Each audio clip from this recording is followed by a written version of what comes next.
Unutmak öyle kolay mı sandın? Kolaysa söyle hemen unuturum. Bir gün daha dayanmak zor, yarın da sonum belli değil. İnsan biraz sevmez mi? Hatır bilip düşünmez mi? Kendimi bitirdim peşinde, kalsın yanına boş verdim. Unutmak öyle kolay mı sandın? Kolaysa söyle hemen unuturum. Bir gün daha dayanmak zor, yarın da sonum belli değil. İnsan biraz sevmez mi? Hatır bilip düşünmez mi? Kendimi bitirdim peşinde, kalsın yanına boş verdim. Sağa sola sardım bu gece, umutlarım kaldı ellerinde. Alışmak zor gibi gelir ama kokun hala ezberimde. Kalbin gözü açıldı çoktan doymaz, feryadımı duymaz.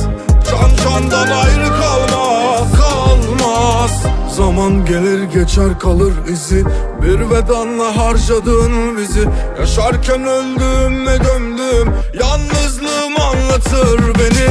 Unutmak öyle kolay mı sandın? Kolaysa söyle hemen unuturum. Bir gün daha dayanmak zor, yarın da sonum belli değil.